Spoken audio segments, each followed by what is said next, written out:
Good afternoon, everyone. Welcome to the Williamsburg City Council meeting of July 10th. Ms. McKay, would you call the roll, please? Ms. Williams. Here. Ms. Ramsey. Here. Mayor Pons. Here. Vice Mayor Dent. Here. Ms. Kernscher. Here. In our packets, we have some minutes. If there are any changes or corrections to be had, seeing none, would somebody make a motion to approve? So I move that we approve the minutes from the June 9th work session and the June 12th business meeting. Second. Ms. McKay? Ms. Williams. Aye. Ms. Ramsey. Aye. Mayor Pons. Aye. Vice Mayor Dent. Aye. Ms. Kernscher. Aye. Sounds like we've got our speaker system working better, don't we? Right. Okay, good. So that leads us now into matters of special privilege, and this is an opportunity for the City Council to recognize a member of our staff for some outstanding work and commitment to the city. So, Mr. Reeser, if you would meet me at the podium.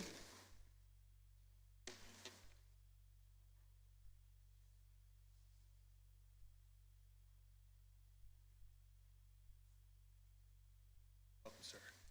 For those that know Paul, this is not his normal outfit. Almost didn't recognize him. I thought he was going to a wedding or a funeral. Hopefully not for a long time. That's right. Well, so Paul has faithfully and honorably served the citizens of Williamsburg for 34 years. That's 2 years longer than I've been alive.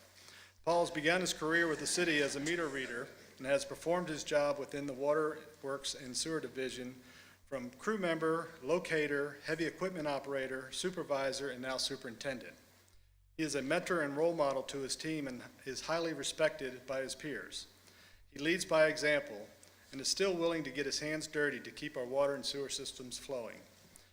His lead from the front mentality was showcased recently as he and his team worked to replace the city's water meters in-house. Over 5,000 meters were replaced in just over a year, months ahead of schedule. To meet this deadline, Paul came in on the weekends to install meters himself and to keep the project on schedule. This was in addition to his regular duties that included long days addressing emergency repairs. His dedication to his team and the city are exceptional. Paul Reeser is an exemplary city employee and is vital to the success of the city's Public Works and Utilities Department. He is hereby recognized for his dedication to excellence in keeping with the best traditions of public service in the city of Williamsburg. So thank you, Paul. Appreciate it.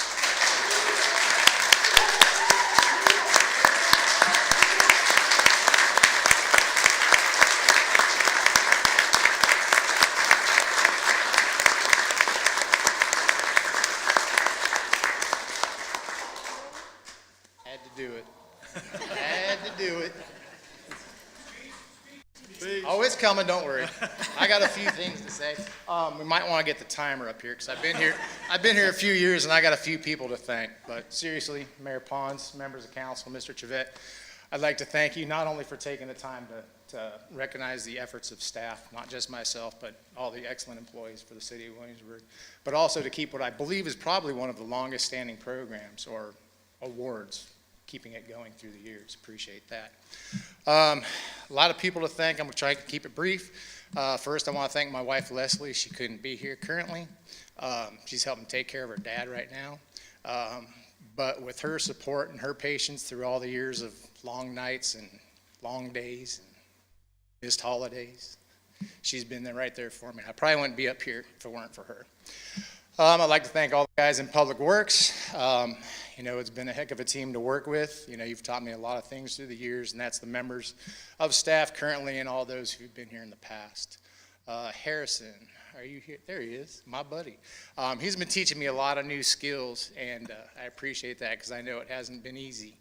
But you've shown me I can do other things to help improve the city's utility system other than using a shovel and a wrench. Finally, my guys. Excuse me. You're a hell of a crew. I wouldn't trade you. Well, maybe a couple of you, but some of you have been with me a long time, and some just a few months. So I'd like to thank John, Robbie, Bobby, Jamie, Jay, Kyle, Grant, Cole, and RJ. You guys are all there for me. We're all doing it. So this award might have my name on it, but I think it's a reflection of all the efforts that you all put into your daily jobs. So thank you. That's it.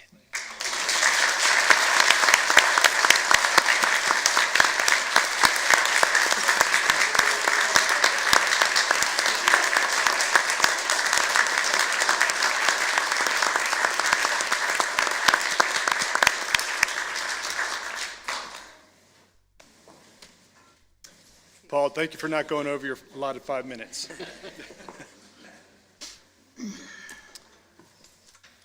Okay.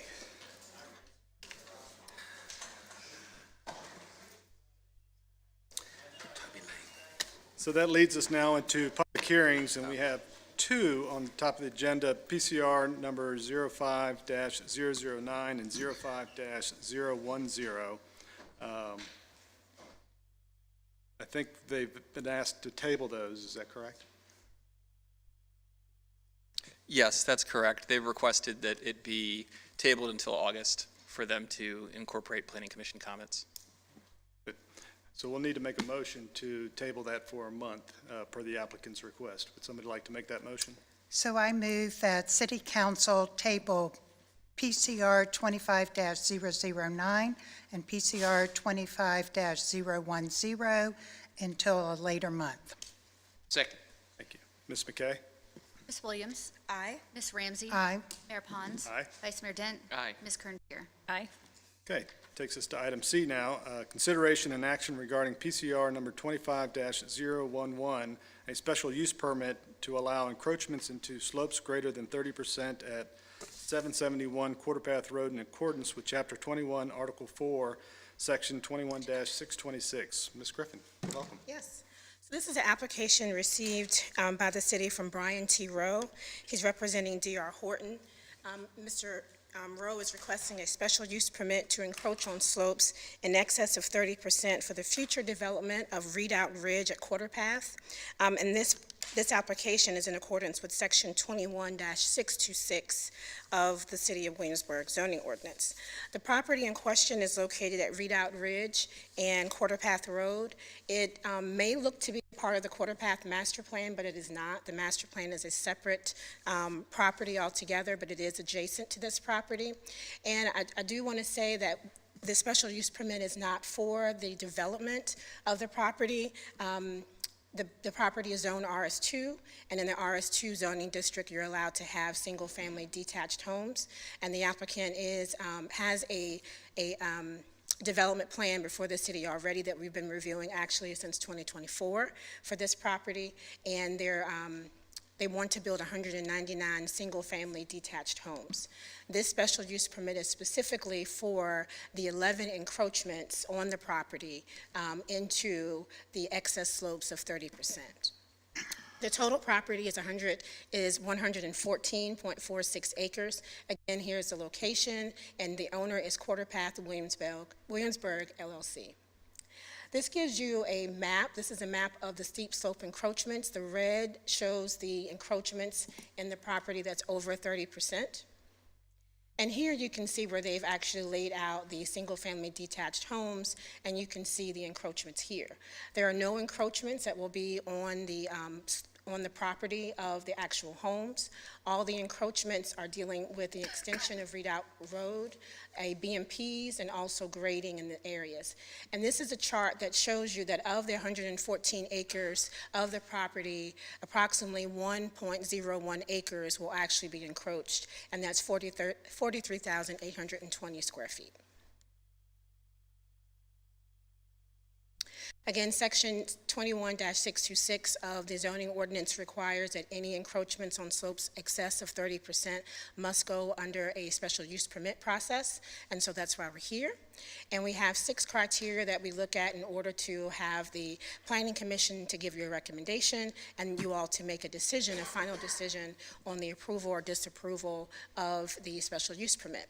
And the first is if the use is in compatibility or in harmony with the comprehensive plan.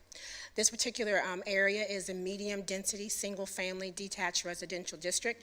And again, we're not looking at the residential units per se, but we do know that because residents are allowed here, special use permit is required. This is something that we believe is in harmony with the comprehensive plan to move forward. In regards to the zoning district is RS2. It's RS2 conditional. There are some conditions that were put in place when this property was rezoned several years ago.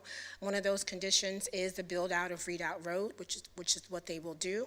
And another is some type of signaling at the intersection of York Street and Quarter Path Road. And that condition does require it to be a a light, a traffic signal, and we've been in discussion with the Public Works Department to determine if a signal is the best use there.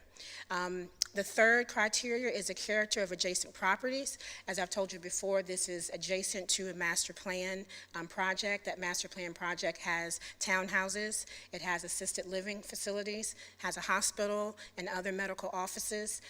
Prior to this particular development plan, the concept plan actually called for over 400 units on this particular property. And those units were anywhere from condos to townhouses to single-family detached. Earlier this year, the applicant did go before the Planning Commission to request, to determine if they needed to come back to the City Council in order to have the concept plan amended. The Planning Commission, with the recommendation of staff, did not feel that it needed to come back to City Council because there was a decrease in the amount of residential uses, and also because it was still going to be residential, and so there was really no change from residential. So we believe that this particular use is in harmony with the character of adjacent properties. The additional criteria are whether you have public services in this area, and we believe, and will be already, there are essential public services, streets, drainage facilities, fire protection, and public water and sewer. That will not change. The design, the proposed use, will it be designed, sited, and landscaped? Again, we are reviewing the development plan. The development plan has actually gone through 4 different reviews by staff, and that staff includes the planning office, building official, fire, police, and also, of course, our stormwater management and engineering staff. And we all have found that the development plan that they provided to us is designed to be compatible with all regulations that we have to follow. And then the impact. The proposed use shall not result in the destruction, loss, or damage of any feature determined to be significant ecologically, scenically, or historic. There are no historic features here, and we're here, the SUP is to look at specifically the ecological and scenic impacts. And so let's talk about the slope waiver requirements. The section that requires us to get a SUP actually looks at 3 different criteria. And the first, what we have to examine is, will this particular project alleviate negative environmental impacts? And one, we want to make sure there are no encroachments into a resource protection area. And this is, you may see this called a RPA. There will be 2 encroachments into the RPA, and those encroachments actually are allowed by state code, and we follow the state code. Those encroachments include the crossover for Redoubt Ridge, and also include passive recreation, and also include some stormwater management. All of those things you can find in 21.818 of the zoning ordinance that are allowed. The mitigation plan. There is a long mitigation plan that has been reviewed, like I said, over 4 times, and the submission of the mitigation plan has to reduce downstream erosion and prevent any increase in water pollution for the project, and we've examined that very thoroughly, and the mitigation plan is in keeping with stormwater management regulations and the regulations of the state for resource protection areas. And then the regulation of stormwater runoff.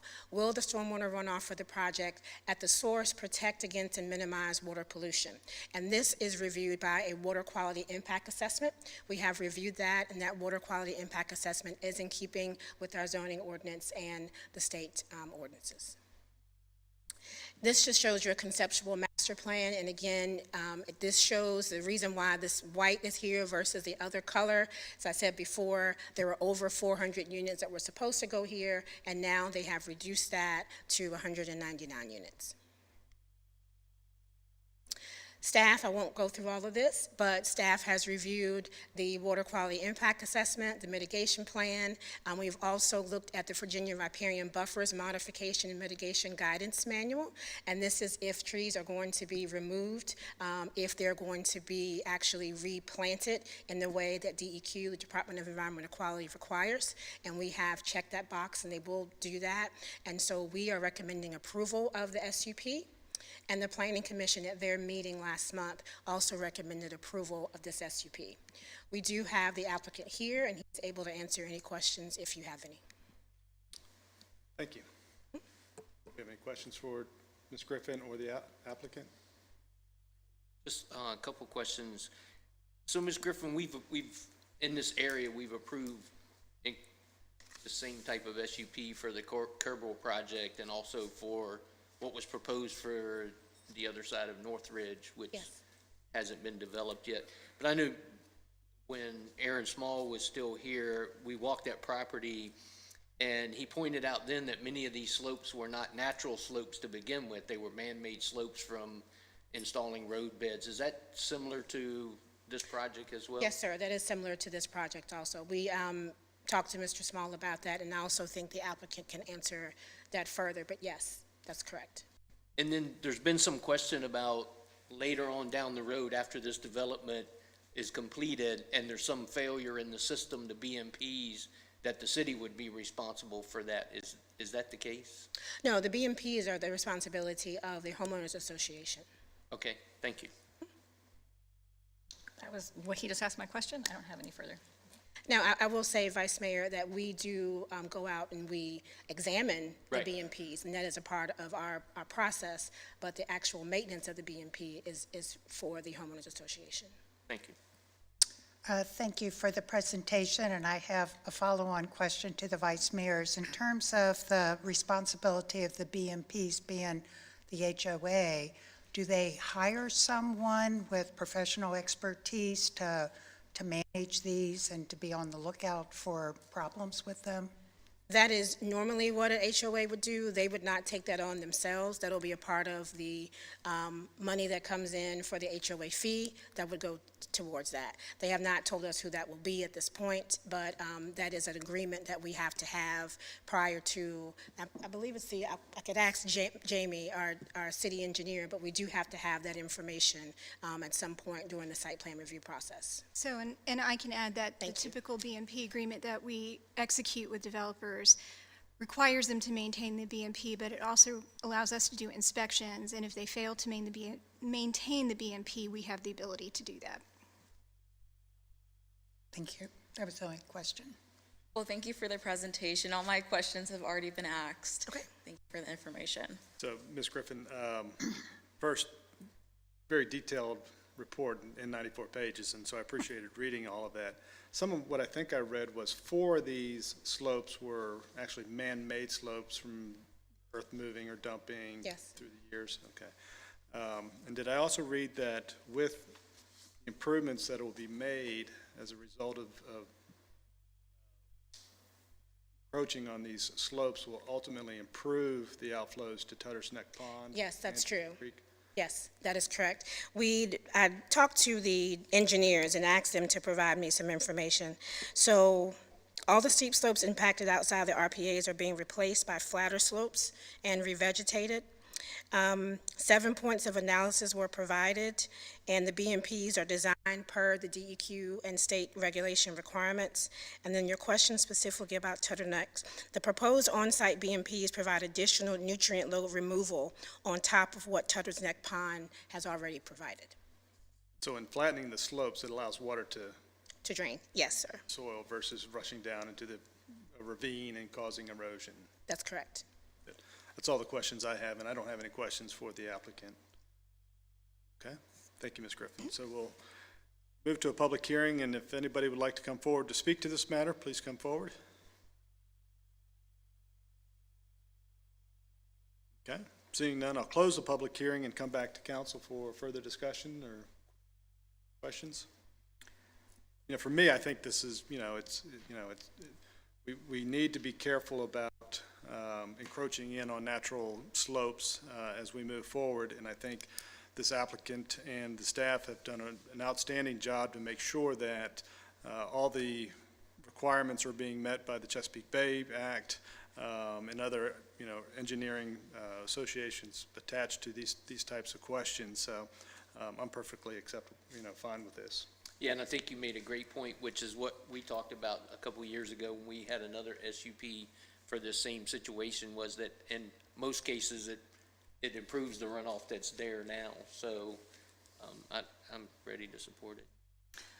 Yeah, I will add that the report was very detailed and a bit, really detailed. And I kind of got in the weeds, metaphorically, physically, like I get in the weeds on it. But that's very helpful because looking at it for me, the upshot is about water quality, erosion concerns, and then what happens in the future. And from the information we're provided and the questions, that were answered in the report, that I'm comfortable, knowing that the water quality water quality will be good, if not better than it currently is based on what we've said. The erosion concerns that we've talked about, actually flattening the slopes that are currently there, is a positive in terms of stormwater management. And then having the questions answered about what happens in the future and where the maintenance lies and the responsibility lies in the unforeseen, situation where there is an issue. So between what I understand from the impacts of water quality, erosion concerns, and future maintenance, I'm comfortable with this as well.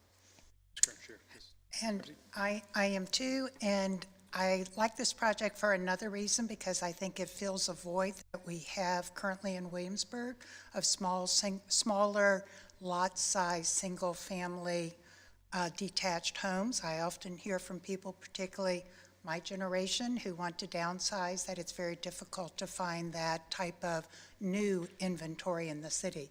So I think it'll provide a need. And also, I was pleased to learn that they plan on using a lot of native plants for their landscaping, because of those of us who try to plant native, we find that they actually work far better, both with the soil and with other plants, and so I'm fine in supporting this too.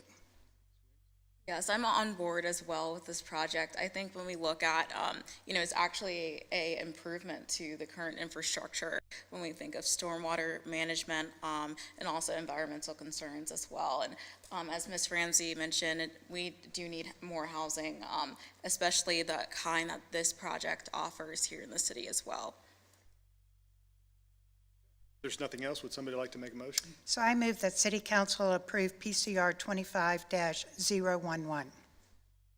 Second. Ms. McKay? Ms. Williams? Aye. Ms. Ramsey? Aye. Mayor Pons? Aye. Vice Mayor Dent? Aye. Ms. Kernscher? Aye. Okay. Next is consideration and action regarding PCR number 25-012, a special permit to allow single-family entertainment centers at 2020 Richmond Road. Mr. Waisong, welcome. Wysong. You got it. Thank you. PCR 25-012 is a special use permit application that the city has received from the Slick City Action Park, and their request is to operate a family entertainment center at the property addressed 2200 Richmond Road. To give a little bit about the project, this is a proposed adaptive reuse of the existing building. All of the recreational activities are going to be located inside the building, and it is a waterless slide action park with some indoor recreational activities as well as a cafe that will be indoors. To talk a little bit about the location, this is at 2200 Richmond Road. This is in the B2 Corridor Business Zoning District. And you have commercial and restaurants that are located nearby. You've got Skipwith Farms that is located to the rear. And you've got the surface parking for the project that's located in the front. Now, as part of the special use permit process, staff looks at 6 criteria that are listed within the zoning district, and the first 3 have to do with harmony. So staff evaluated this proposal to determine whether or not this special use permit is in harmony with the comprehensive plan, whether it's in harmony with the intent of the zoning district, and whether it's in harmony with the character of the adjacent properties.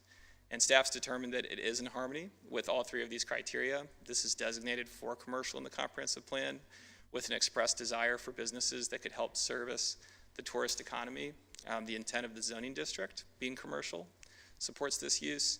And because it's an adaptive reuse, this blends in well with the existing commercial development without adding any stress to the adjacent residential neighborhood. For criteria 3 through 6, staff looked at whether or not this was adequately served by essential public services, and this was reviewed by our team, planning, engineering, and the like, and there was no concerns raised. There are public services available. For the preservation of significant features, because this is located in the existing building, there's no concern about anything significant being destroyed. And the final criteria we looked at is the site layout and design, and staff has no concerns about the proposed layout. The ARB reviewed and approved the proposed design of the paint in the windows at their recent meeting, And so for all of those reasons, staff's recommendation is approval of the special use permit. And at their June 18th meeting, the Planning Commission recommended approval by a vote of 6-0. And at their June 24th meeting, the ARB approved the proposed design by a vote of 7-0. So be happy to answer any questions you may have. And I think the applicant is here with us, but I have not seen him in person. But I think that was the plan. So. Okay, well, good. I don't have any questions. Thank you. Any questions for the? Mr. Weissong, thank you for the presentation, and just to clarify, in reading the report, there's going to be minimal changes, mostly just paint color changes on the exterior of the building. Yes, sir, that's correct. Okay, thank you. Thank you. I don't have any questions. Nor do I. No questions. Thank you. Okay, so with that, I'll open the public hearing and ask if anybody would like to come forward to speak to this application. Thought Mark had to get up. Seeing none, I'll close the public hearing and come back to council for consideration. Comments or questions or concerns or thoughts?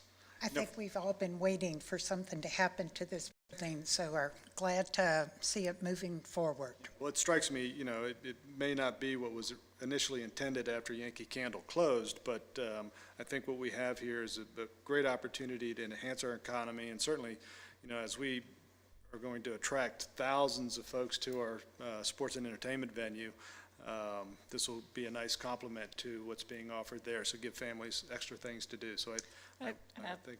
Just to add to that, not just with tourism, but also as, you know, speaking as somebody who spent many, many hours in Yankee Candle, not only on days that were raining with my child, but also days that were extremely hot, and we were looking for some place to go inside. Yankee Candle provided that, I think, for a lot of local parents too, with the little machinery mice that were up there. I don't know if you all used to see that, but I think this is really exciting because it provides. This is a needed, you know, amenity, I think, in town, is to have places where, you know, families can go that are indoors, whether they're visiting town or have people visiting them here and residents. So I'm very thrilled to have this type of venue here in that space for the families both that visit and that live here. As I remember growing up and visiting Yankee Candle, and it was always such a fun experience. So it's great to see another family-friendly establishment moving into the space, especially in the midst of summer. You know, the recent heat wave we've had, it's, you know, it would be great to have something like this in the future for families to enjoy. Maybe they can have a hand dipping in the wax thing at the Slick City Park. Ode to the past. Okay, thank you. Is there a motion to approve? So I move that City Council approve PCR 25-012. Second. Get that? Ms. McKay, would you call the roll, please? Ms. Williams? Aye. Ms. Ramsey? Aye. Mayor Pons? Aye. Vice Mayor Dent? Aye. Ms. Kernscher? Aye. Okay, that takes us now to reports, and first is the monthly financial statement. Welcome, sir.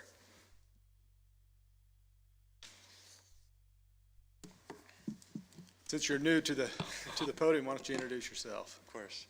Good afternoon, Mayor and members of City Council. My name is Davin Deesberg. I am a budget analyst for the City of Williamsburg, and today I'm filling in for Ms. Barbara Dameron, as she is out today, but I will be presenting the June financial report. Thank you. I would like to note that this report captures a snapshot in time. Between now and August 31st, we will continue to record revenues and expenditures as we close out the year. As of June 30th, our general fund revenues have exceeded our general fund expenditures by about $996,000, and our general fund revenues are about 98% of the budget. As we look at some of our revenue streams, we start off with our real estate.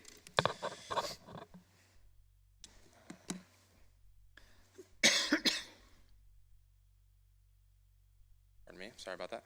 Beginning with our real estate, we're at about $19.3 million, which is slightly above budget, but this can be attributed to about approximately $200,000 worth of supplemental billings. Next, we have our personal property. This graph excludes PPTRA, as that is recorded in a separate line item. We've collected about $1.6 million, or 98% of budget year to date. We will continue to monitor this revenue as we close out the year. Business property tax is about $1.6 million year to date, or about 6.1% above budget. Next, we have some of our local taxes, beginning with our room tax. So it's about $3.5 million, or about 92% of budget. This is about a 3.8% increase from this time last year. And our meals tax is about $8.4 million year to date, which is also about a 92% of the budget. This is about a 4.3% increase from June of last year. Keep in mind that room and meals tax, we still have one more month of activity to collect. So as those are still coming in, we are on track to make budget for both of those revenues. Our 1% sales tax has generated around $4.9 million, or about 94% of budget. This represents a 1.5% increase from this time last year. Please note that this activity on this graph is the latest as of April, so we still have 2 more months of activity to record, and so we anticipate ending the year in line with budget for this as well. Next, for some of our tourism fund revenues, we can see that the $2 lodging revenue is about $896,000 year to date, or about 95% of budget. This is a 4.8% increase from June of last year, and same thing with this one, we still have 1 more month of activity to record, but we project that we will be just in line with budget. For the 0.5% historic sales tax, year to date we're about $2.1 million, or about 82% of budget. This may seem low in comparison to the previous years, but similar to the regular sales tax, we still have 2 more months of activity to record. This is as late of April activity. A small note with this historic sales tax as well, there is tax exemptions for groceries and hygiene products, so it may trail a little bit behind our regular sales tax, but we do expect to end the year in line with budget. On this slide, we can see some of our BPOL revenues. So you can see that all of them, with the exception of contracting, are trailing budget. Contracting is above budget by about $200,000. These items tend to be a little more difficult to budget for, as we don't know if the timing of the projects moving forward. On this screen, we can see the summary of our BPOL revenues. Year to date, we're about $2.9 million, or about 97% of budget. Please note that this summary graph, last slide, we did not include our wholesale, just because it's such a small amount, but it is included in these totals for BPOL.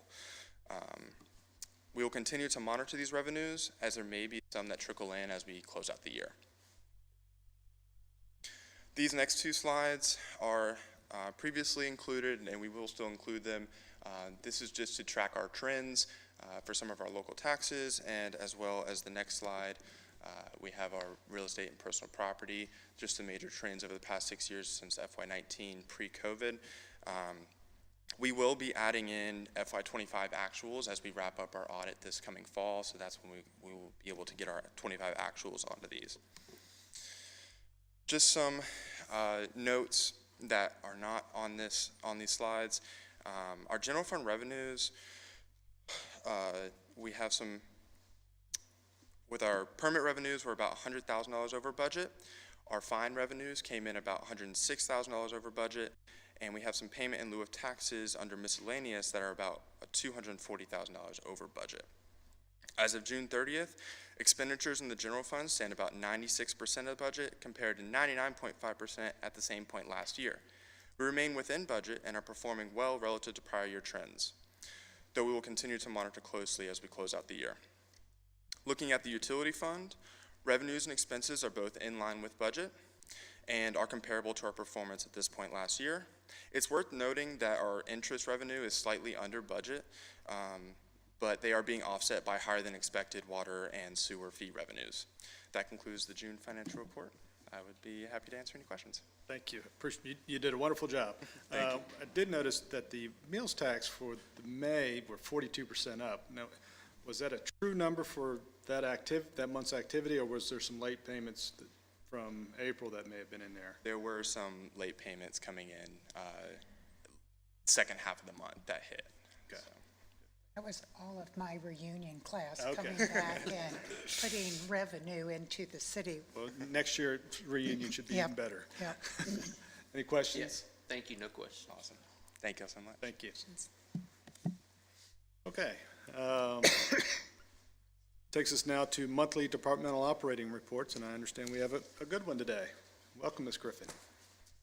Thank you. Is that reflection because it's me or just because of the topic? Anytime you're at the Both. Say podium both. is Okay. a wonderful opportunity. Well, good afternoon, Mayor Pons and members of City Council. I'm glad to be here today to provide a high-level overview of the proposed Rent Ready Williamsburg program, which the Department of Planning and Codes Compliance has been carefully developing. As we near the finish line, we wanted to take this opportunity to reintroduce, and for some, to introduce the concept before we begin the public review and comment process. So, what is Rent Ready Williamsburg? This is a proposed voluntary rental certification program. It's been developed over several years, and the purpose is to improve the quality, safety, and community integration of off-campus housing near the College of William & Mary. We believe, as structured, the program will strengthen neighborhood. One of the things when I first started here that impressed me was just the collaboration that we have. And so this is truly a collaboration between the City of Williamsburg, students, neighbors, and the College of William & Mary. And we believe it's not just a certification, it's a partnership for better living. So give you some background. I thought it was important to first talk about how we got here. Rent Ready is one of 27 concepts that were identified in the Neighborhood Balance Committee.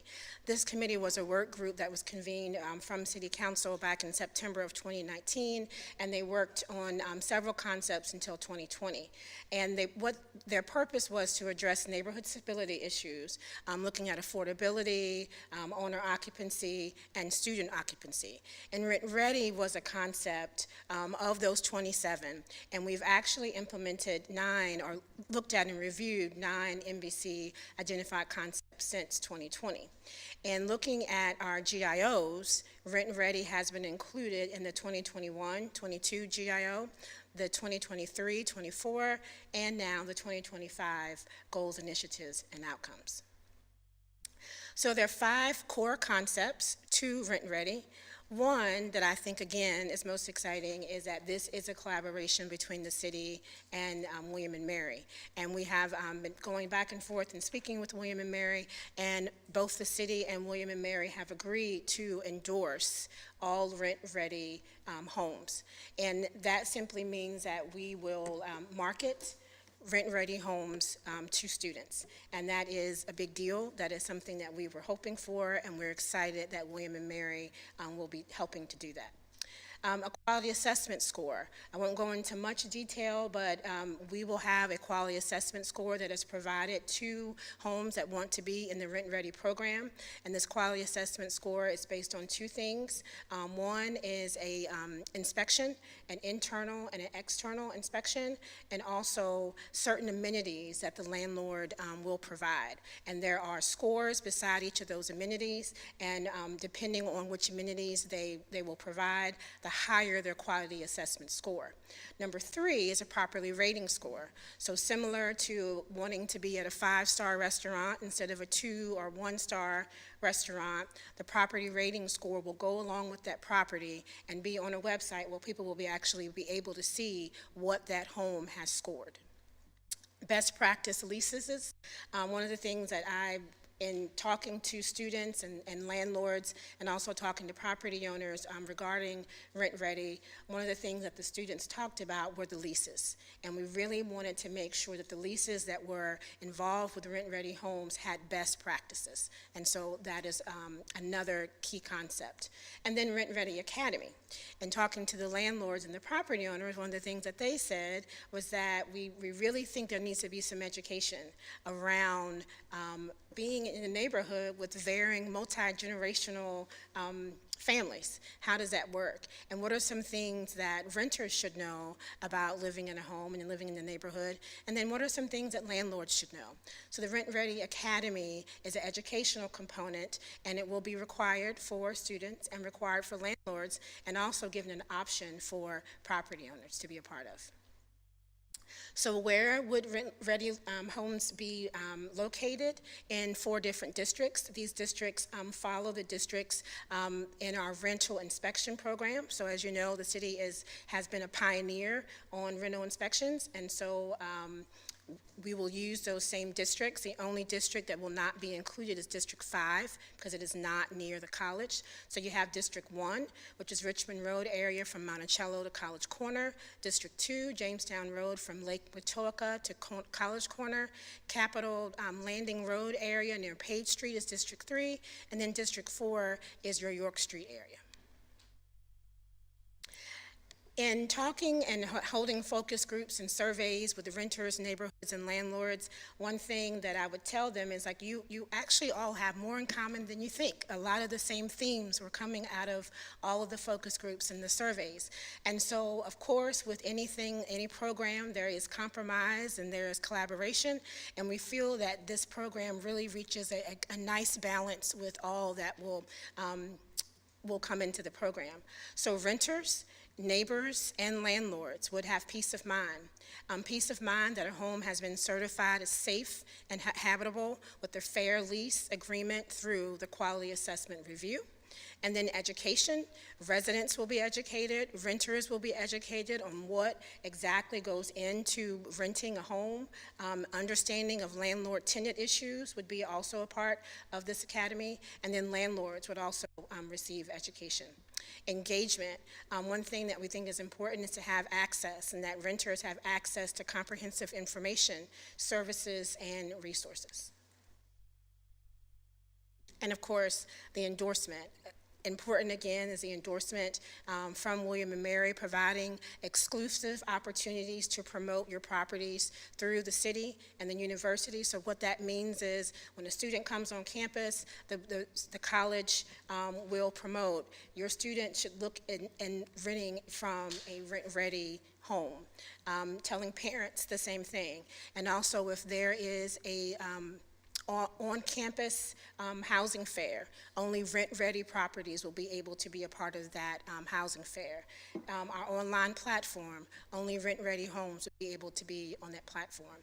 And then the areas of opportunity for landlords, after years of consistent high-quality assessments, they will have the opportunity to convert their property to a 4-person rental. So where we are now, next steps. This week, if you check our webpage out, you will see that we will launch a new webpage, williamsburg.gov/rent-ready. On there, you will be able to see more involved concepts that I've just presented here today. And then in early August, we will actually provide the public comment process. We will be able to see on the website the draft of the ordinance and a draft of the program. Again, that will begin in early August. And that will give people time to review both the program and the ordinance to be able to ask questions. And in late August and September, we will host a series, and what we plan now is to have 3 public input sessions. And we thought August and September was a good time. This is a program for students and residents and renters, and we did not want to start this public review process without students being here. So that's why we're starting that in August and September.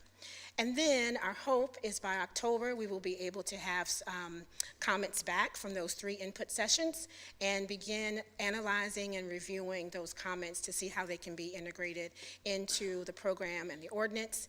And if council so chooses, we would want to move the program forward for your adoption or review in November and December of this year. That is a high-level overview. Once you see the ordinance and the program, you'll see it's not more detailed, and we'll be able to answer those questions at the public input meetings. If you have any questions, I'm happy to answer them. Thank you, Ms. Griffin. Staff that worked so hard and for so long on this. I know that this has been a project that we've aspired for a number of years, and you know, where it started is not where we are today, but just like anything new in Williamsburg, sometimes it's hard to get it over the finish line, and I think we've finally got a product that doesn't answer all the questions. It's not going to stop all the concerns, but what it will do, in my mind, 2 things. First of all, is the quality assessment to be a participant as a landlord in this helps to demonstrate that the house is maintained and in good shape. And that speaks to the safety of the home for the renters. We hear all too often from students that they're living in conditions that are substandard, and that is certainly something that none of us want, council, staff, and other residents want to have our student residents to be living in, and they do it out of fear or for whatever reason. And we want to try to overcome that. And so I think in this Rent Ready program, there's a process now that will allow for homes to have to be qualified and then inspected, and so outlets will be covered, and, Correct. Basements properly drained and sewers properly flowing. So I think that's good. The endorsement aspect of it from the university, I think, is critical, because if the university is telling the students and their parents that these homes are one that they support their students living in, they can have some assurance that it's a quality place. And some will be better than others. Yes. And I think that will go a long way. And so from a best business practice, if you're a landlord, you would want to be in this program so that you're on the list of rent-ready certified homes, so that you get the first pick of the houses and the first pick of the students. But that said, there will be some landlords who choose not to participate or not have all their homes participate because demand is so high, they know they're going to be able to rent those houses. But hopefully, as the product of rental property hopefully increases, then those that are substandard will be forced to, because of market conditions, to improve their properties. And I think that's the outcome, whether it's inside the property or outside the property, because both of those are part of the quality assessment that will be done. So I'm excited to have this come forward today, and I'm excited to get this out to the public in the fashion that you've outlined here, and hopefully we'll get good participations from everybody to offer some input, and maybe there's some tweaking that we can do to make this a better program. And so I look forward to all the students and landlords and neighborhoods to participate in this and offer some input that's productive. Thank you. Mr. Vice Mayor? Thank you, Ms. Griffin. I too am excited.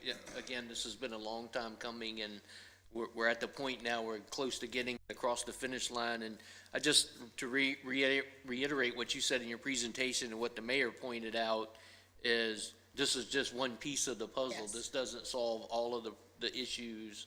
And that's why there were many recommendations from the Neighborhood Balance Committee. So that, I just don't want folks to look at this as it's going to solve all the issues. It's just one more step or one more concept that we're working on that was presented by Neighborhood Balance. And I really like the piece about the four-person rule. They have to provide some, years of consistent high-quality assessments in order to be considered for a four-person. So I think that's also an important component of it, and look forward to seeing the final product. Good, thank you. Yes, thank you. I know this has been an enormous amount of work just to this point, so thank you so much, and to your staff for everything that has gone in to get it to here, because it's a lot. And when you're dealing with a difficult issue and a lot of different groups and trying to get something that can even get this far, and I just am really grateful. I think it was well said by the mayor and vice mayor, so I won't reiterate it because they said it better than I could. I just want to say that I am particularly pleased to know about the endorsement piece. I do think, for the reasons said, that is just a very critical part of this operation, and having William & Mary be a partner is incredibly important. And I'm really happy to see that. And I think from really, though, at this point, I look forward to the public process, to hearing, the feedback, and really what comes next. So thank you again, and we will just look forward to the timeline that you've put forward. Thank you. Ramsey?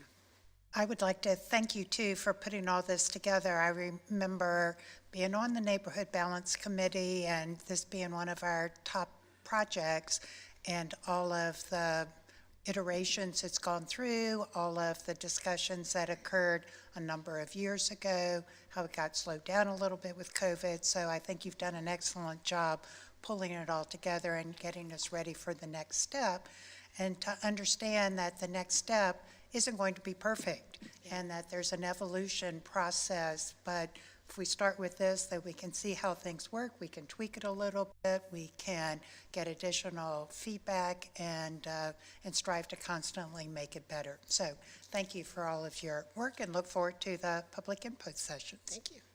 Yes, well, thank you, Mrs. Griffin, for all the work that you've placed in. I know this has been years in the making, so want to thank you and your staff for all the work that has been placed in. I did have a couple questions. So I know it's still in the very early process, Yes. so all of these might not be worked out yet. But just out of curiosity, I wanted to know if you know of any university communications that will be completed by William & Mary about Rent Ready.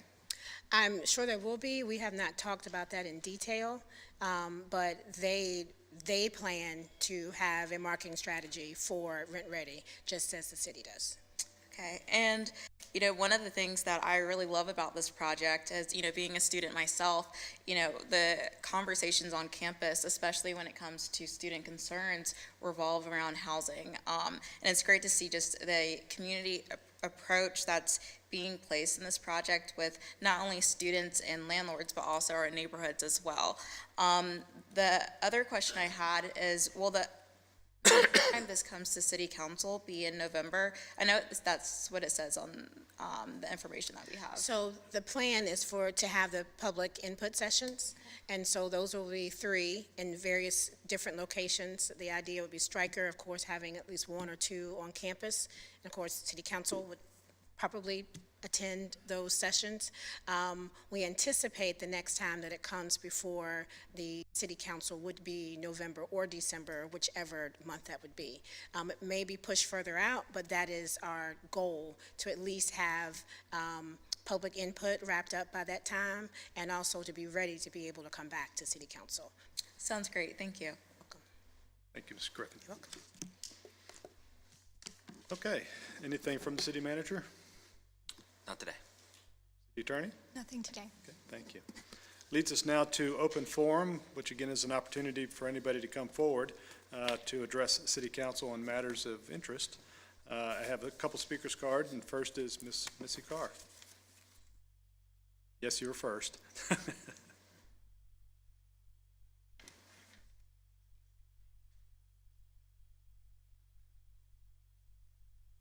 Welcome. If you just state your name and address for the record, please. Yes, I'm Missy Carr, 316 Indian Springs Road.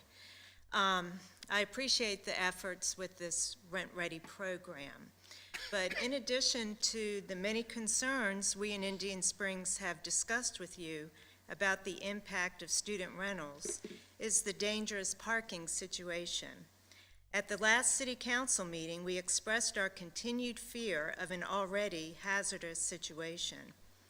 If the Hornsby Field development is allowed as currently proposed, then we will have at the very least 12 additional cars along our curved and narrow street where none have been before. We showed you pictures of what this would look like as exhibited in our recent parking experiment. I believe that a rent-ready program should also address parking and the number of cars that descend upon our already fragile neighborhood.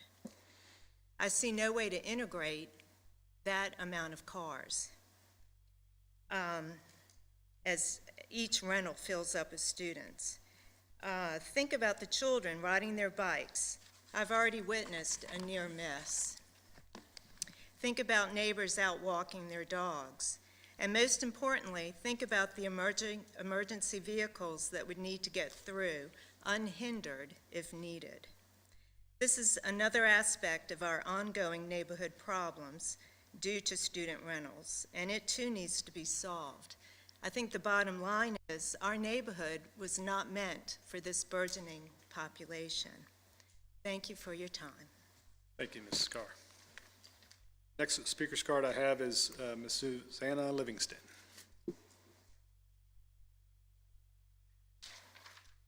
Good afternoon and welcome. Hello, Thank you. Thank you very much. My name is Susanna Livingston. I live at 309 Indian Springs Road. My husband and I have lived there since 1997 and raised our kids there. Thank you so much for this chance to speak. I'll be very brief, I promise. I'm here again to state very briefly that we and scores of our neighbors strongly oppose the student rental campus that has been proposed for 3 adjacent lots on Indian Springs Road. This student rental development is a business venture by a Virginia Beach-based investor.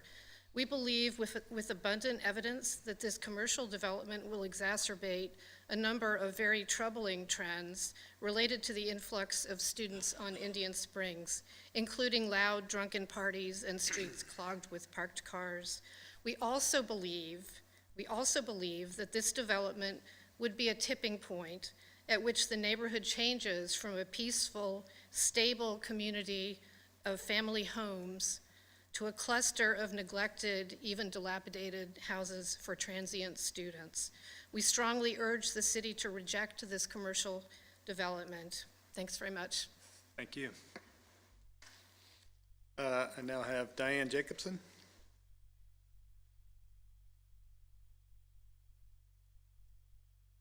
Good afternoon.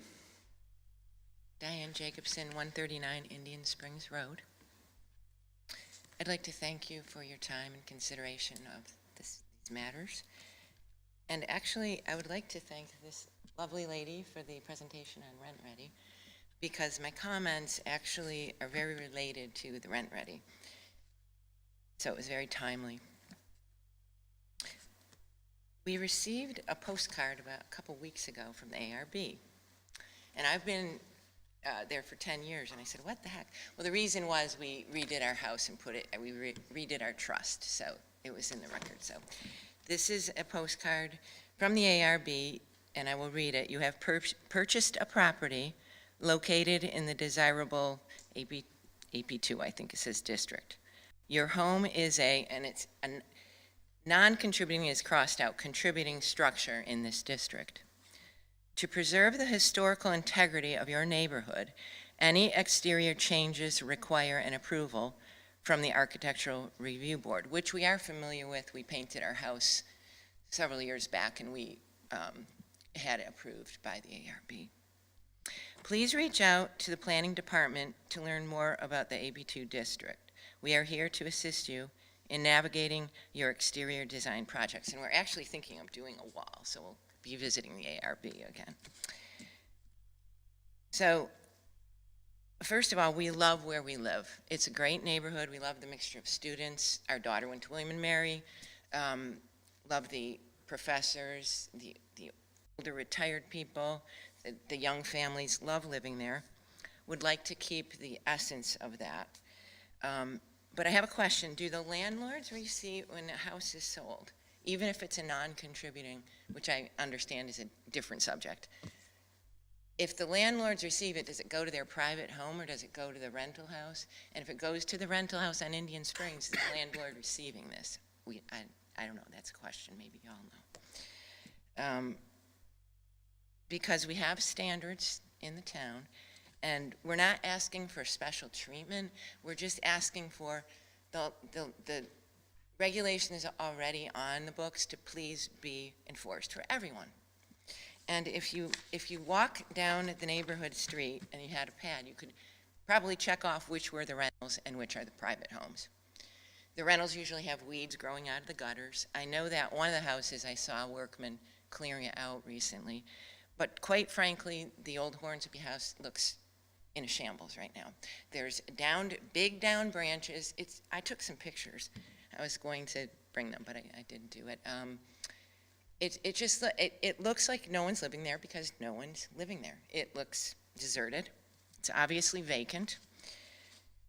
So I think Rent Ready has some great ideas, and I'm hoping that we can work with the town, the college, and the neighborhoods.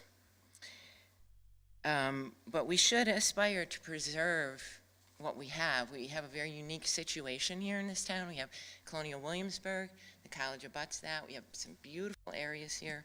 And I would think all the citizens, everyone, the students, the neighbor, the neighbor people, the our tourist industry. We want to preserve that character. We should aspire to that, I believe. So we should work together and try to come up with a solution that can be great for everybody. And I think Rent Ready, you know, this sounds good. I mean, I'm sure we'll have a lot to iron out, but maybe this is the program that we need to help. I appreciate your time. Thank you. Thank you. So that is all the speakers cards I have, but if somebody would like to come forward, I see a hand in the back. Welcome, sir. Just state your name and address for the record and keep your comments to about 5 Jim minutes. Heller at 328 Indian Springs. Just a couple comments on Rent Ready, maybe their suggestions. You say you're going to do a quality assessment score for both the external part of the property and the internal under the program. And I assume that means you have to create some criteria. Why not also rate the properties that are not in the Rent Ready program externally, if you can't do it internally? Because if it looks like some of those properties that we have in our neighborhood, you can rate them very low, publicize it, and maybe the landlord or the property owner or whoever it is will consider upgrading their properties. So don't do it just for Rent Ready, do it for other ones as well. The other thing has to do with the date. I think the goal was November, December for action by the council.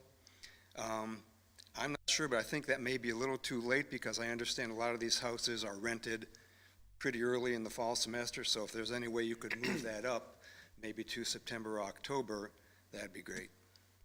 That's all I got. Thank you, Thanks. Mr. Heller. Would anybody else like to come forward? Seeing none, I'll close the open forum and we'll move on to unfinished business, of which there is none. Takes us now to new business, and first is consideration of the appointment to the designated agent pursuant to section 15-2-2201 of the Code of Virginia for the purpose of approving certain development documents. Ms. Shelton. So last month, I presented to City Council the recent updates with the General Assembly, and one of those updates was to reduce the timelines for approval of development plans, site plans, preliminary development plans, and plats. And the other was to remove the Planning Commission approval process and make that an approval process that is approved by a designated agent that is appointed by the City Council. I am working on those ordinances. They will go to the Planning Commission in August. They will come to City Council in September, but in the meantime, the staff needs to have the ability to continue to work through the development plans already in their office. And so we are requesting that the City Council, in the meantime, appoint Ms. Griffin, the Planning Director, as the designated agent for that purpose. I can answer any questions that you need. So with this, what I heard you say, and you went over this last month, and we all, I think, had some comments about that, but just want to reiterate that the process today is for development and site plans that come forward, they go to Planning Commission, That's right. and we have a site plan review committee. That's right. That committee weighs in on whether it should be approved, and that factors into the entire Planning Commission's decision. That's right. So what the General Assembly has done, it's removed that process. That's right. So essentially, it's taking the public committee that's been established to review these, which is made up of citizens, from having the opportunity to weigh in on that.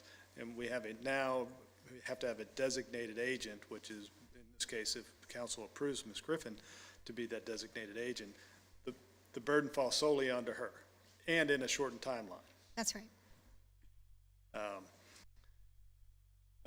Not a question, just some commentary. It just seems counterintuitive, again, as I said last month, to how we do it in Williamsburg, because we like to have the opportunity for the public to weigh in on these types of issues for transparency and for, to get the best product that we can. That's not a dig of your abilities, but it again, puts the burden on you, and so it just creates, I think, that shorter timeline creates some opportunities for people to be critical of the process, and they should be. So I will give you a preview of coming attractions.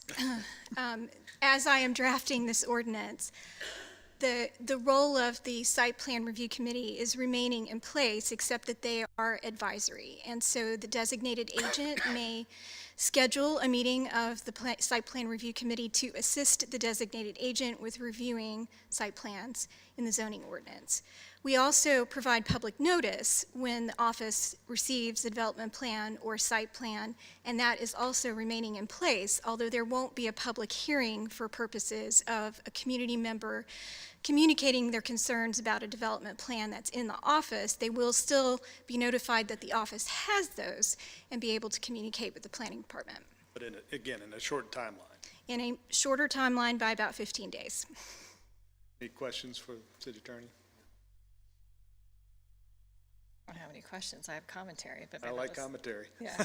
Well, I just think that this is I agree with the mayor's assessment that this is removing, I think, a moment of the process where the public can come and provide input in a way that is easier for the public to do.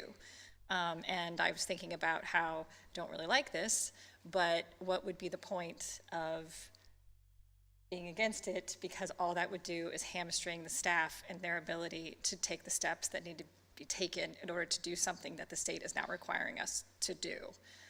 So I just think that, for myself, I don't like it, but we are not merely being given, The cards we were dealt. yes, these are the cards we were dealt.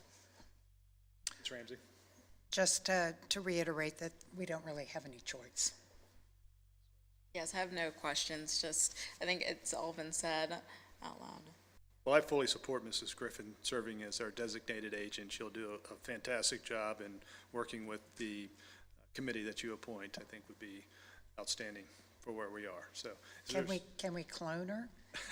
she would like that. Can we clone you? It's enough. Would somebody like to make a motion to appoint Ms. Griffin?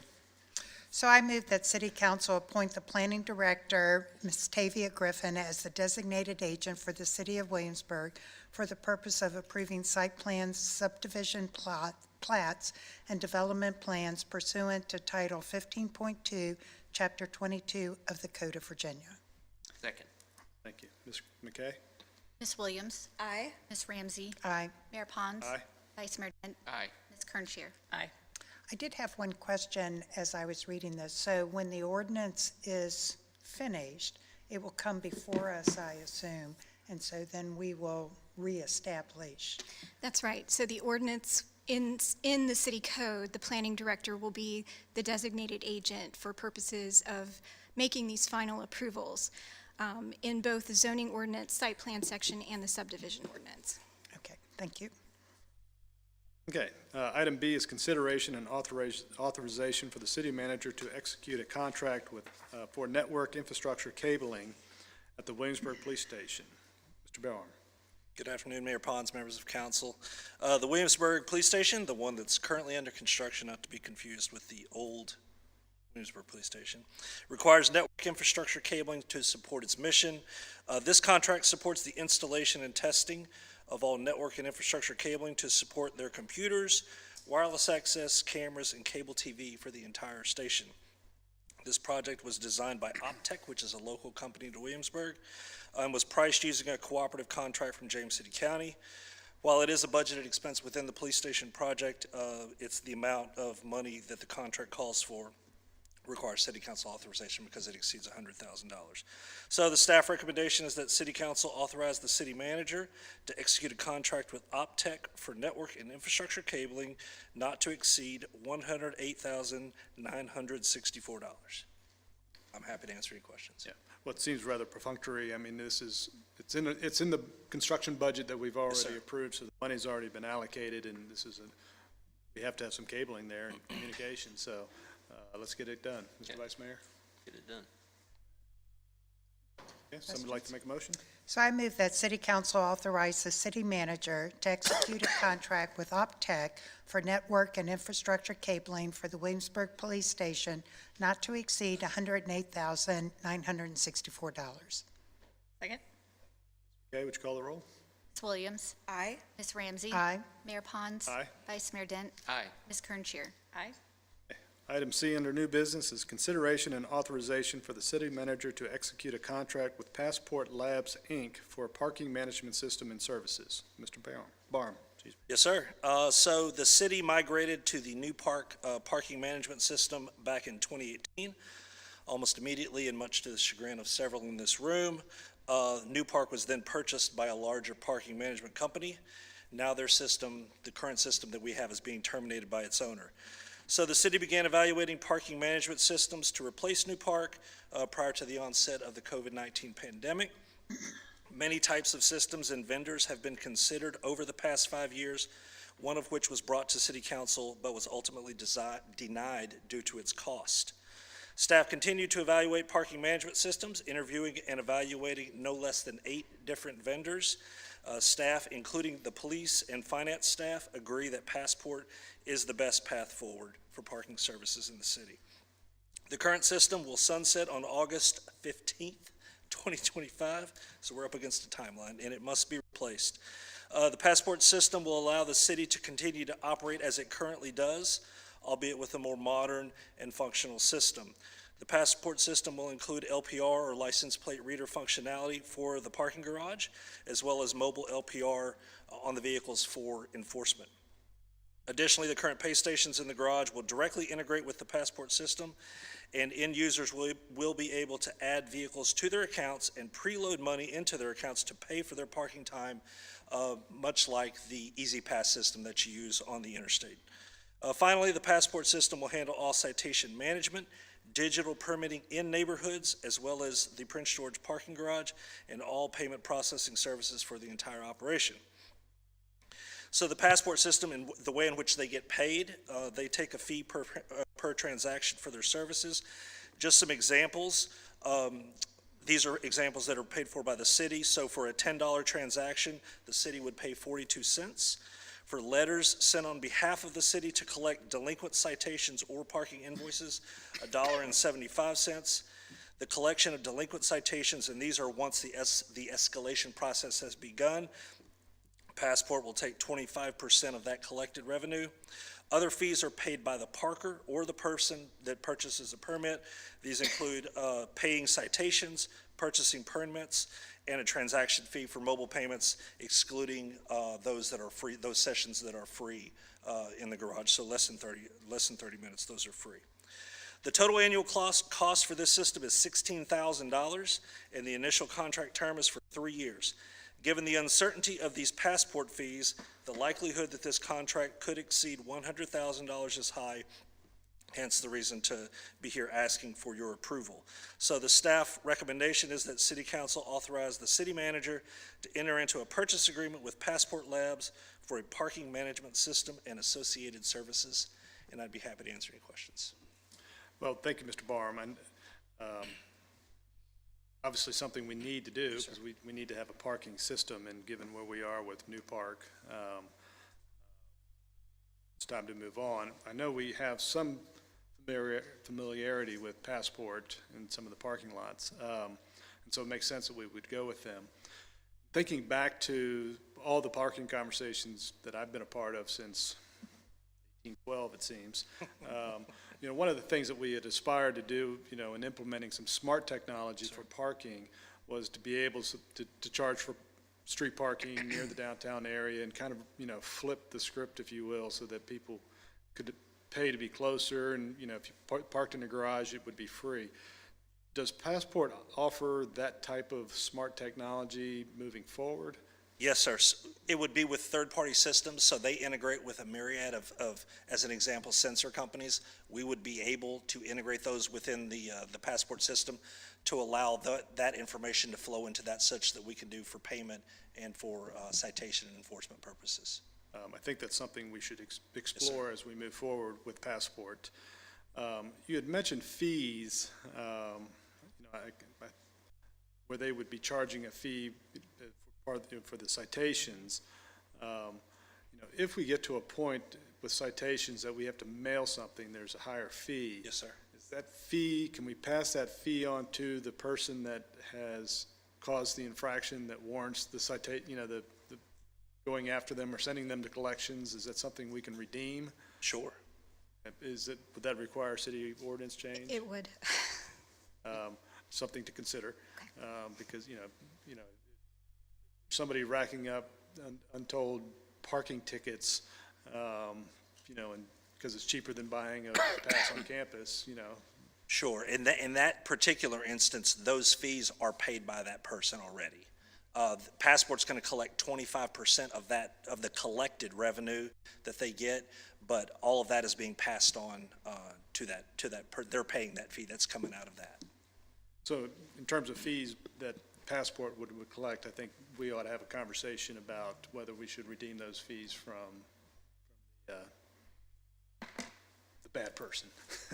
All right, that's all the questions I have. Thank you. Mayor, Mr. Vice Mayor. I don't know that Mark said it, but we will have the opportunity to talk about fees next month because the Passport software will not allow us to do the escalated fees that we currently charge on past due payments, the way that it's currently set up in the schedule, which has to be approved by the city council. Okay. And so we'll be coming back next month with some adjustments to the fee schedule anyway for parking fines. So that's probably a good time to have that conversation. Thank you. Mr. Vice Mayor. Thank you, Mr. Barman. Obviously, this is something we have to do. The question I have is, with no better than any of us, with technology changing so rapidly, what's going to happen in the next couple of years, or what do you see as this parking system either upgrades or another big change? Yeah, I think for the city, the best part about the Passport platform is the ecosystem that they already have in place and the ability to bring in the sensors or the cameras or whatever the best technology for us is. All of that will then be able to integrate directly into the platform. They have partners and vendors that they already work with, that they're already integrated with, so none of that will be a problem. We'll be able to adjust pretty quickly. Okay, thank you. I don't have any questions, thank you. Thank you. As we know, parking is a hot topic all the time. So I currently have an account with the city for my license plates to be read when I go in and out of the Prince George garage, and it's wonderful. Unfortunately, not enough people know about it, but I always try and tell them. So will that system still be in place as we Yes, but transfer? it'll transition to more, if you have an Easy Pass account, how you have to preload your account with money, and then it just deducts every time you go through an Easy Pass location. It works essentially the same as that. So I won't get a bill Won't get for these individual little $1 or credit card $2 charges, from exactly. from the city. And then you mentioned in here, it'll have mobile LPR vehicles. So what did you mean by We that? currently have mobile license plate reader vehicles, the little parking ambassador vehicles that you see driving around town. That current system will integrate with this. So in terms of enforcement from the vehicle without having to get out and walk around and look at Okay. everything, they'll still be able to do all of that in the same fashion they currently do. And when when we- we're talking, I'm sorry, when we moved from chalking the tires, Right. we went to this technology. okay, I was thinking that since I had it registered for my car for the garage, I might then be able to have some kind of system, so when I pull into a parking spot on the street, that it might register. Is that what's coming with sensors? That very well, that's a great example of something that we could do. We would have to have a mechanism, whether it be a camera or a sensor that could record that, but absolutely. And if you think about the Colonial Williamsburg lots, same type of technology could be implemented in those lots as well to allow you to do something similar. So if I had my car registered, regardless of where I parked with a Passport license, I wouldn't have to worry about getting out and going to the machine or what zone it was in or things like that. That's one of the advantages of moving to Passport wholly for the city is William and Mary and Colonial Williamsburg both using it gives us the opportunity to talk about those types of collaborations where one permit satisfies all those needs. Right, because I know sometimes I'll go to a parking lot, it says put in your zone and you're pulling up your phone and you can't get it to work. And so just making it simpler all the way around, I think would be a benefit to everybody. So, all right, thank you. Well, thank you for the information. I did have one question in regards to the rollout. So earlier you mentioned that new park will be finished in August. So will Passport be ready to go into effect as soon as New Park finishes? You're going to make every effort possible that we can. Passport is aware of our timeline, and I think we can make it, but it's going to be tight, for sure. It's good, thank you. Okay. Any other questions? Is there a motion? So I move that City Council authorize the city manager to enter into a purchase agreement with Passport Labs for our parking management system and associated services. Ms. McKay? Ms. Williams? Aye. Ms. Ramsey? Aye. Mayor Pons? Aye. Vice Mayor Dent? Aye. Ms. Kernscher? Aye. Okay, item D, consideration and action regarding resolution number 25-012, support for the grant application to complete Phase 3 of the College Woods Circuit as part of the Super Regional Trail 757 and Capitol Trail. Mr. Clark.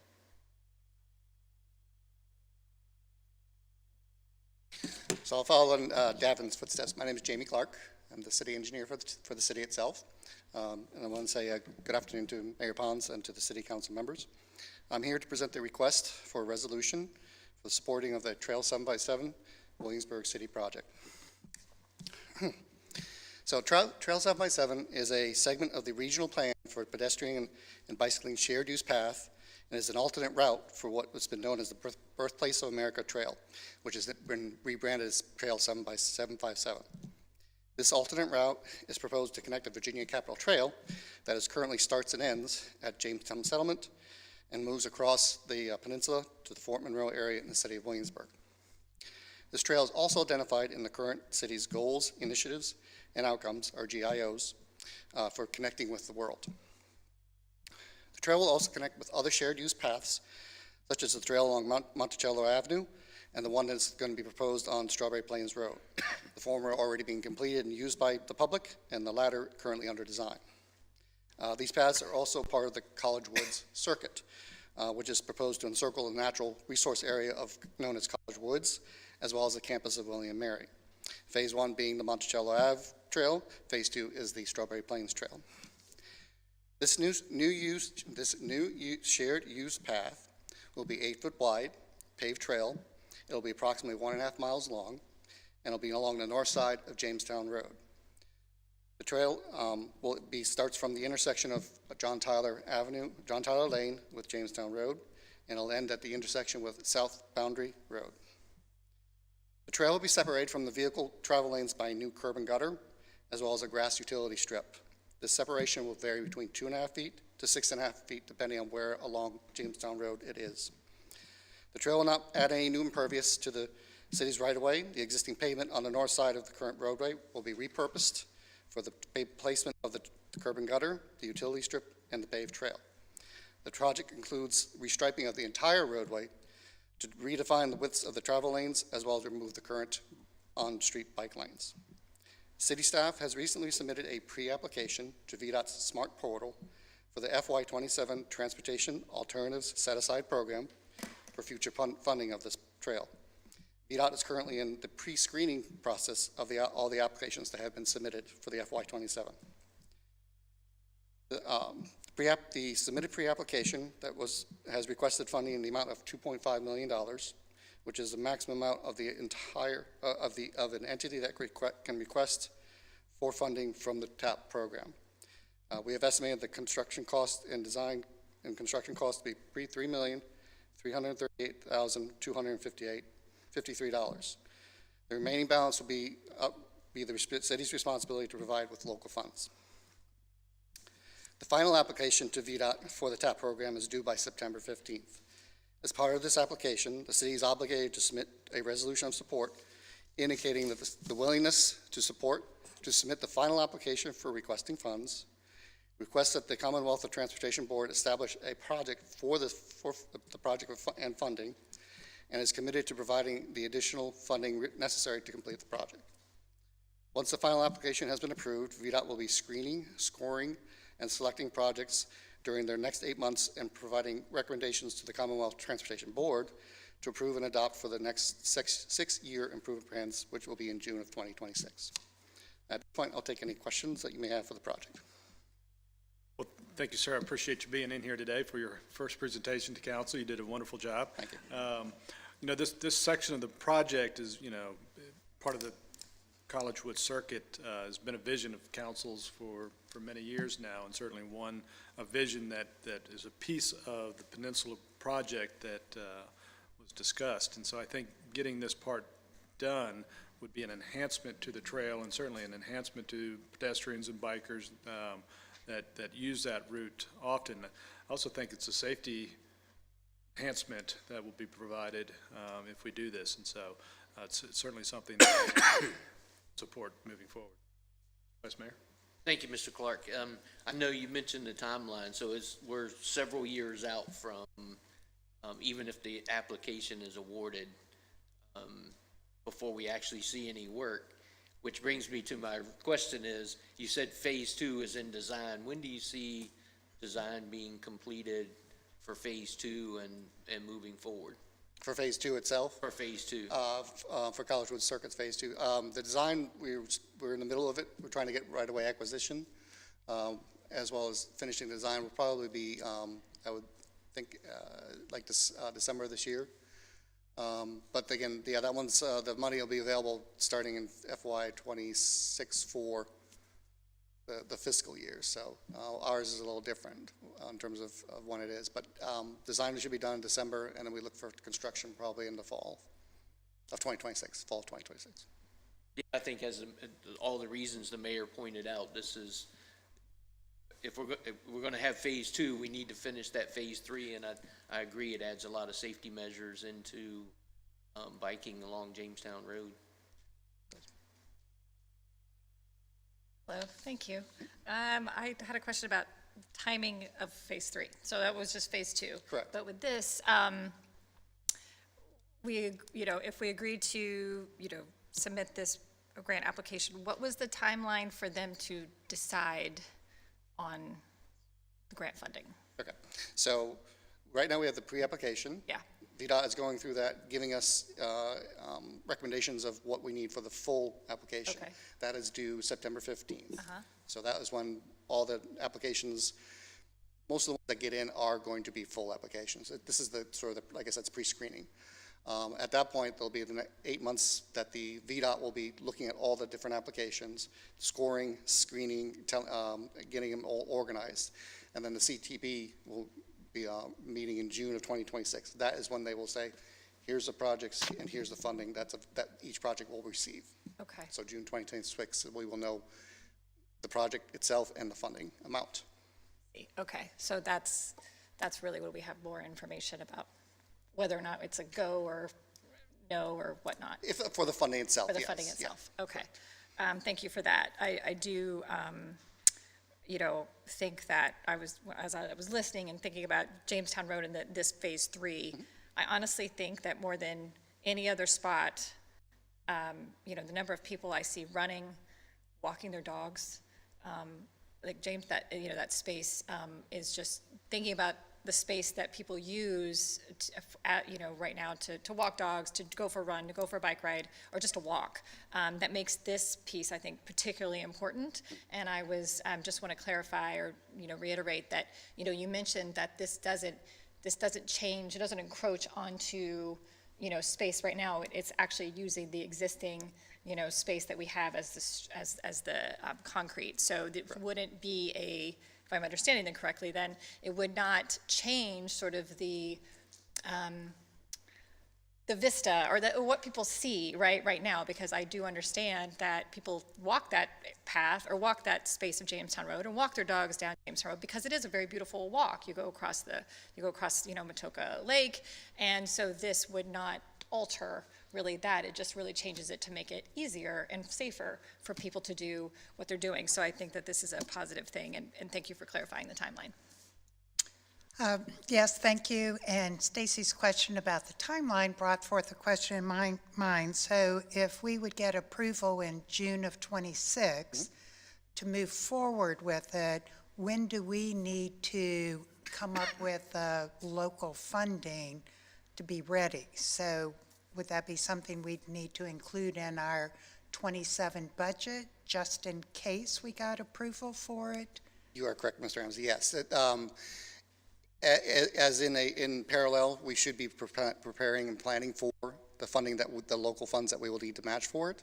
And the best thing is to put it in the FY27 CIP in terms of getting, I don't believe we have anything in this 26. No, we took actually, this is one of the projects that we took out of 26. Okay. So the way that we typically handle this type of situation is in the CIP. The CIP is broken into lots of different components, but the first component is the anticipated revenue.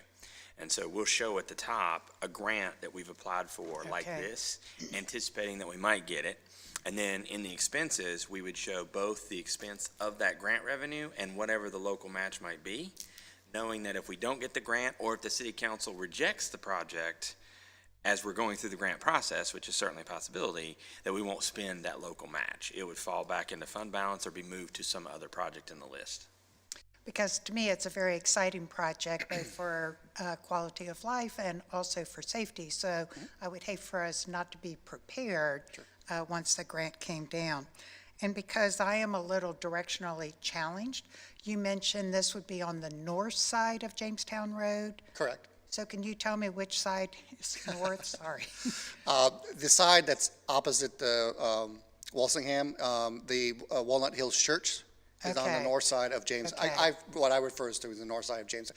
I see Jamestown as more of a east-west, so I called it the north side. So it's the William and Mary side. William Mary side, the Walnut Hills Baptist Church side. And so much of that area doesn't have any sidewalks at all right now. Right. I mean, they're in front of, where the business school parking lot is, and even down Walnut Hills area, there's no sidewalk or. Nothing from the business school all the way to John Right, Tyler. right, Correct. right. So, okay, just wanted to, I thought that's where it was. I just wanted to double check and be sure the public knew. Thank you. Welcome. Well, thank you for the information. This project is very exciting. We have so many students, year-round residents, and also tourists that walk around here in Williamsburg. And as Ms. Ramsey mentioned, along that corridor on that side, there's at some spots, there aren't any sidewalks or any walkable infrastructure over there. So I think this is very exciting, and it's exciting to see. I believe this project has been in the works since around 2019, so it's been a couple years. So coming to fruition.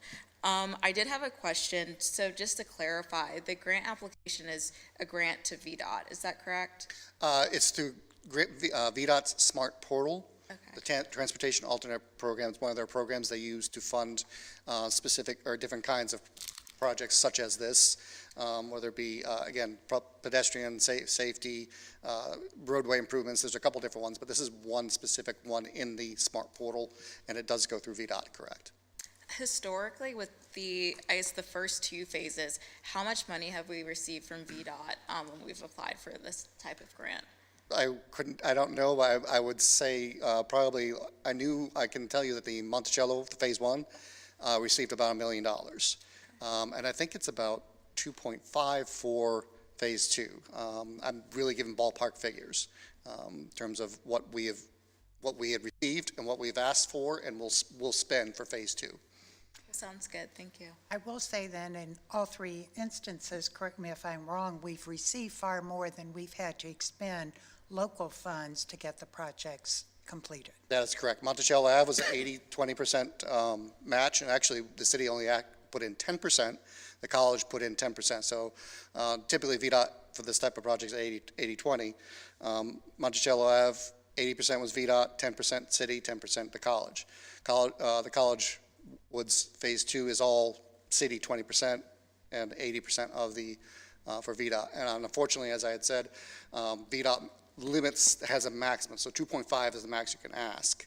So it's not quite 80-20 in this project, but again, this estimate is a real ballpark estimate. Once we start getting into design and construction phase with a consultant, we'll know better what the actual cost is. So yeah, but it's still 80-20 in terms of which pays what part. I think it's important to point out, as included in our package, was this project is so important to other organizations that we may not just be bearing the burden of the 838,000 local match. There may be other grant opportunities or some private funding that would help us meet that match, if we. Right. Thank you. Ms. Ramsey, would you like to make a motion? Sure.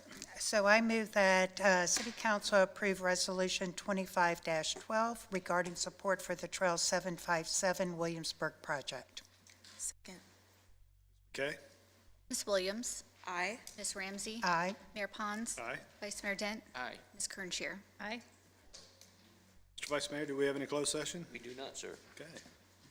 Somebody like to make a motion to adjourn? So I would like to make a motion to adjourn, but before I do so, I would like to commend city staff, particularly the fire and police departments, for all the work they did over the 4th of July. I was walking downtown and I ran into Chief Snyder and I said, what were all of those fire alarms going on today? And he scrolled down his phone and there was someone who passed out on Palace Green, someone who fell down here, and it was just a constant activity. And then coming out of the garage from parking there after the fireworks, there were police everywhere helping us to get home. So I know this was above and beyond. We had a lot of people in town, and as I'm sure I speak for all of City Council, for just appreciation for what you and your teams did for this big holiday, and just get ready for next year, right? So, thank you. Well, Ms. Ramsey, thank you for bringing that up, because staff does take on a lot of extra effort as a result of us being such a popular tourist destination. Visit, everything from fireworks and so on. So, again, I would like to reiterate that. Thank you both very much in your departments. So, I move that we adjourn. Second. Okay? Ms. Williams? Aye. Ms. Ramsey? Aye. Mayor Pons? Aye. Vice Mayor Dent? Aye. Ms. Kernscher? Aye. We're adjourned.